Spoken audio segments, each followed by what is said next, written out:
पूर्ण की स्थितियां।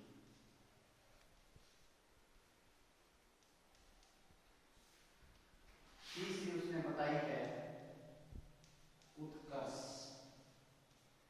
की अवस्था।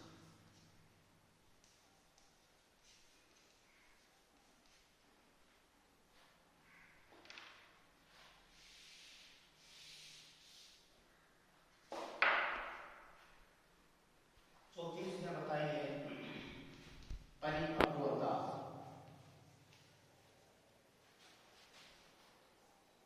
की अवस्था।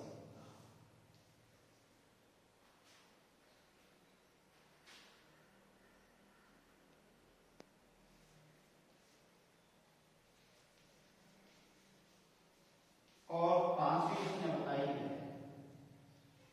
अत्यधिक उपभोग की अवस्था।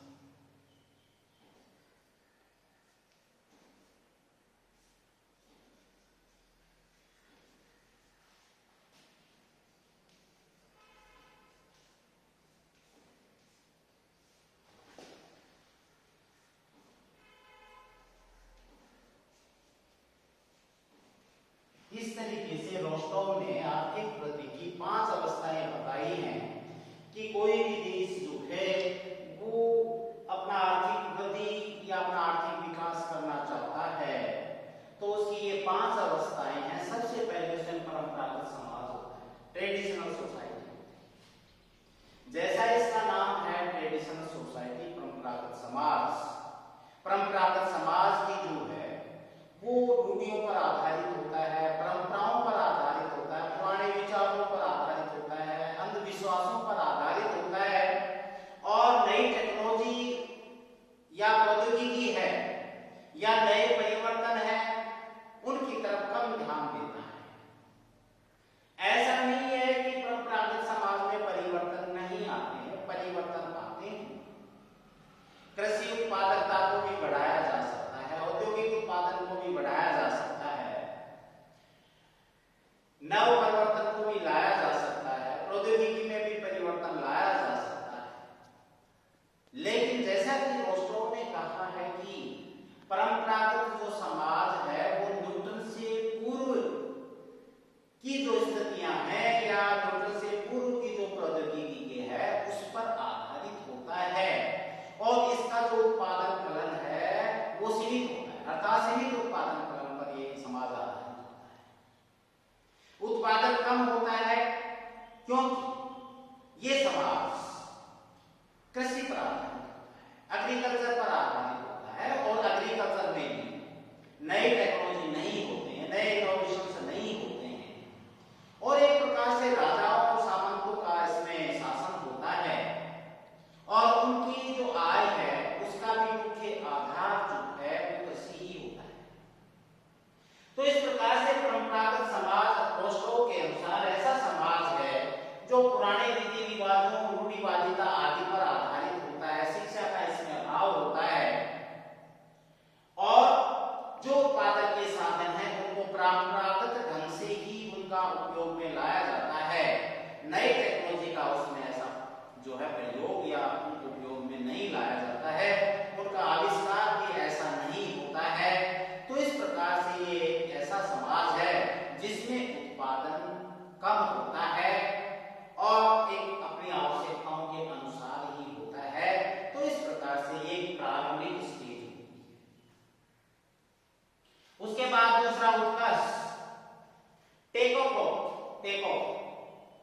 ऑफ की जो स्थिति होती है एक अर्थव्यवस्था को, जैसे एक हवाई जहाज वो पृथ्वी से जमीन से उठकर आकाश में जाती है तो एक टेक ऑफ के लिए उसे एक निश्चित उसकी गति चाहिए और उस गति से ही वो आकाश में जा सकती है, टेक ऑफ कर सकती है।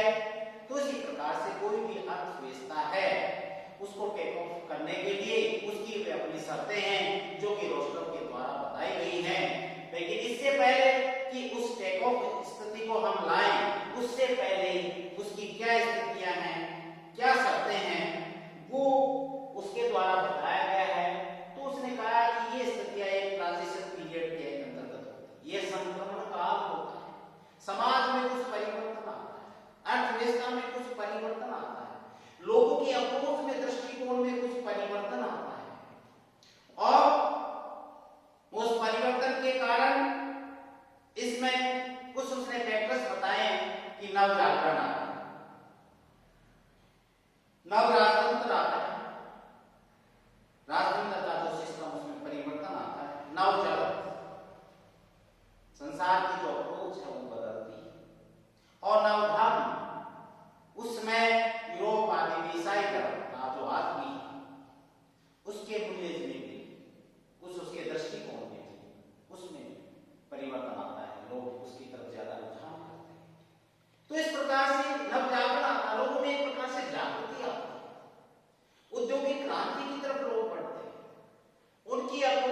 अपना जो जीवन है परंपरागत समाज की तरह जो है वो उनकी जो अप्रोच है कि अपनी आवश्यकताओं को पूर्ति करना, यहाँ आवश्यकताओं को पूर्ति करना नहीं, लोगों का दृष्टिकोण बदल जाता है और लोग अधिक धन से रोस्टो के द्वारा इसकी पूर्व स्थितियां कुछ बताई गई हैं और पूर्व स्थितियां जो है वो उसने नवजागरण बताया है कि लोगों में एक प्रकार से नया विचार आते हैं, उनके नए जो है मूल्य आते हैं, वैल्यूज आती हैं, उनमें एक प्रकार से धर्म के प्रति जो है वो आस्था नए धर्म के प्रति बढ़ती है। जो भौतिक जगत है उसके खोज में भी अंतर आता है। तो इस प्रकार से उन्होंने ये उसके कारण बताया थे कि ये जो चार शक्तियां हैं ये काम करती हैं, जो कि टेक ऑफ स्टेज से पहले जो है वो ये स्थान लेती हैं और एक समाज का, एक अर्थव्यवस्था का ढांचा बदलती हैं। इस प्रकार से ये जो शक्तियां हैं ये सामाजिक जो वृत्तियां हैं उनमें परिवर्तन लाती हैं, जो प्रत्याशाएं एक्सपेक्टेशंस हैं उनमें परिवर्तन लाती हैं और जो सामाजिक ढांचा है, मूल्य हैं, उनमें भी परिवर्तन होता है और एक प्रकार से जो मानव की प्रवृत्ति है वो पूंजीवाद की तरफ बढ़ती है। धीरे धीरे जनसंख्या जो है वो ग्रामीण क्षेत्र से शहरी क्षेत्र की तरफ जो उनका रुझान बढ़ता है और वो रुझान बढ़ने के कारण वाणिज्यिक नगर जो है वो धीरे धीरे पनपते हैं और लोगों की जो भावनाएं हैं, लोगों के जो विचार हैं, लोगों के जो मूल्य हैं वो उनमें परिवर्तन आता है और वे राष्ट्रीय प्रतिष्ठा, निजी लाभ, सामान्य कल्याण और बच्चों के लिए श्रेष्ठ जीवन को महत्व देते हैं और इनके लिए वो आगे बढ़ने का एक साहसिक कदम उठाते हैं। और यहाँ पर जो हमारा एक उत्पादन का साधन है साहसी व्यक्ति, वो आगे आता है। साहसी व्यक्ति पनपते हैं, एक प्रकार से उनमें साहस की भावना पनपती है, कुछ करने की उनमें जो है लगन बनती है और इस प्रकार से एक औद्योगिकरण के लिए माहौल बनता है। तो इस प्रकार से इसमें निजी क्षेत्र और सार्वजनिक क्षेत्र दोनों क्षेत्र जो है आगे आते हैं। रोस्टो के द्वारा जो है ये जो उत्कर्ष से पूर्व की स्थितियां जो आती हैं उसके लिए सामान्य रूप से जो है 3 गैर औद्योगिक क्षेत्रों में आमूल परिवर्तन की बात वो कहता है। सबसे पहले वो कहता है सामाजिक ऊपरी व्यय पूंजी का इसमें निर्माण होता है। दूसरा उन्होंने कहा कृषि में प्रौद्योगिकी जो है वो क्रांति आती है और तीसरा कहते हैं कि आयात में विस्तार होता है जिसमें पूंजी आयात भी शामिल होती है। तो इस प्रकार से ये पूर्व की टेक ऑफ स्टेज से पूर्व की जो स्थितियां हैं जो कि एक प्रकार से अर्थव्यवस्था, समाज और उसके जो वैल्यूज हैं, उनके जो दृष्टिकोण है उनमें परिवर्तन आता है। तीसरी जो अवस्था है हमारी उत्कर्ष की अवस्था, टेक ऑफ स्टेज। अब टेक ऑफ स्टेज में जो पूर्व की स्थितियां वो काम आती हैं वो चीजें आगे बढ़ती हैं। रोस्टो के अनुसार एक समाज के जीवन में जो ये टेक ऑफ स्टेज जो है वो एक जलाशय है और जब वृद्धि अपनी सामान्य स्थिति में आ जाती है तो आधुनिकीकरण की शक्तियां स्वभावों तथा संस्थाओं के विरुद्ध संघर्ष करने लगती है।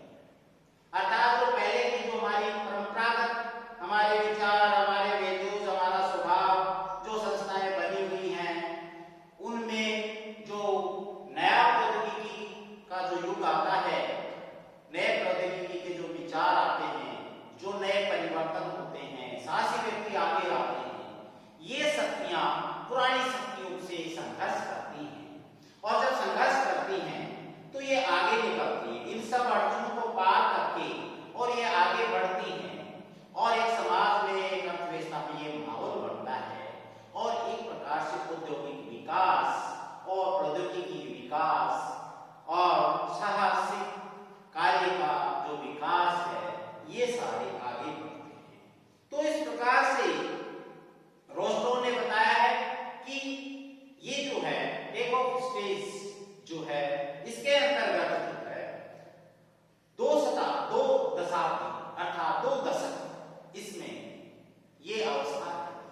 अमेरिका का दिया उसने 1843 से 1860, और भारत का 1952 से दिया उन्होंने, रूस का 1890 से 1914 दिया है। वो कहता है कि ये स्टेज दो दशक मतलब 20 साल रहती है, और इसके अंतर्गत इसकी कुछ आवश्यक शर्तें हैं। सबसे पहली शर्त तो ये है कि जो हमारी राष्ट्रीय आय की जो वृद्धि दर है वो 10% से अधिक होनी चाहिए। हमारे उत्पादन, राष्ट्रीय उत्पादन की जो दर है वो 10% से अधिक होनी चाहिए, तभी कोई अर्थव्यवस्था वो टेक ऑफ स्टेज में आएगी। तो इस प्रकार से फिर उसने कहा कि वृद्धि की ऊंची दर जो है वो कुछ निर्माणकारी उद्योगों में होनी चाहिए, और इन निर्माणकारी उद्योगों में उसने बताया है प्राथमिक वृद्धि क्षेत्र प्राइमरी सेक्टर में हो, और उस प्राइमरी सेक्टर के कारण जो सप्लीमेंट्री ग्रोथ सेक्टर्स जो है वो उत्पन्न होते हैं, कुछ डिराइव्ड ग्रोथ सेक्टर्स जिसको हम कहते हैं व्युत्पन्न वृद्धि क्षेत्र। फॉर एग्जाम्पल यदि हमें रेल मार्ग का विकास करना है तो उसके लिए लोहा, कोयला और इस्पात उद्योगों का विकास होगा। तो इस प्रकार से ये सप्लीमेंट्री ग्रोथ सेक्टर्स हो गए। डिराइव्ड ग्रोथ जो सेक्टर्स हैं, जो औद्योगिक उत्पादन होता है,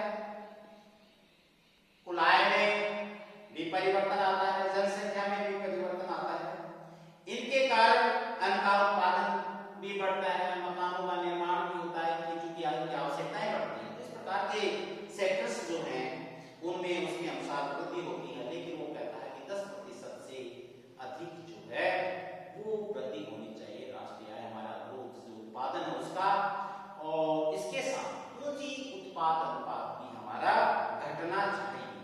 और जो हमारा एक सांस्कृतिक ढांचा है उसमें भी परिवर्तन आता है, और उस परिवर्तन में, उस ढांचे में जो है आधुनिक क्षेत्र के विस्तार पर जोर दिया जाता है, और उसकी एक आवश्यक शर्त यह है कि अर्थव्यवस्था के अंतर्गत जो निर्मित वस्तुएं हैं उनकी वास्तविक मांग जो है वो बढ़नी चाहिए। तो इस प्रकार से ये टेक ऑफ स्टेज, जब ये सब शर्तें पूरी हो जाती हैं तो अर्थव्यवस्था के अंतर्गत टेक ऑफ स्टेज अर्थात उत्कर्ष की अवस्था है। उसके बाद परिपक्वता की अवस्था आती है, मैच्योरिटी। इसके अंतर्गत वो कहता है कि परिपक्वता की ओर अग्रसर अवस्था जो है वो अवस्था होती है जब कोई समाज अपने अधिकतर साधनों पर आधुनिक प्रौद्योगिकी के रेंज का प्रभावपूर्ण व्यवहार करती है, और इसके अंतर्गत दीर्घ जो है वो सतत वृद्धि होती है, अर्थात सस्टेन्ड ग्रोथ दीर्घ काल तक। और उसने इसके लिए जो बताया है वो 4 दशक बताया, अर्थात 40 साल। ये जो अवस्था होती है हमारी, ये 40 साल रहती है, और इसमें नए टेक्नोलॉजी पर बहुत अधिक जोर दिया जाता है, और अर्थव्यवस्था जो है वो उस प्रभावपूर्ण ढंग से उसको नई प्रौद्योगिकी को अपनाती है। और इसके लिए 3 महत्वपूर्ण परिवर्तन होते हैं। जो कार्यकारी शक्ति है हमारे उत्पादन के जो साधन के रूप में काम करते हैं, उनमें आमूल पर परिवर्तन आता है, उनकी प्रकृति में परिवर्तन आता है, वो शहरी क्षेत्रों में रहते हैं, मजदूरी उनकी बढ़ती है, उनके कौशल में भी विकास होता है जो है। तो इस प्रकार से ये दूसरा है उद्यमिता की प्रकृति में परिवर्तन जो है। इसके अंतर्गत पहले जो उद्यमिता होती है और उसमें मालिक होता है, उसका कठोर स्वभाव रहता है, लेकिन इस स्टेज में, परिपक्वता की स्टेज में जो उद्यमी है वो विनम्र हो जाता है और अपने मजदूरों के साथ एक अच्छा व्यवहार करता है, उनका पॉजिटिव रेस्पॉन्स देता है उनको, जिससे उत्पादन बढ़ता है। और तीसरी जो बात है वो नई आवश्यकता है। समाज में एक प्रकार से नई आवश्यकताएं पैदा होती है, समाज जो है एक प्रकार से वो अधिक भोग की तरफ, अधिक सुविधाएं की तरफ बढ़ता है। तो इस प्रकार से ये परिपक्वता की अवस्था है। अगला अत्यधिक भोग की अवस्था, लास्ट जो अवस्था होती है जब नई टेक्नोलॉजी आ जाती है, उत्पादन का विस्तार हो जाता है, समाज का ढांचा बदल जाता है, अर्थव्यवस्था का ढांचा, उसकी प्रवृत्ति, उसके मूल्य बदल जाते हैं, और एक प्रकार से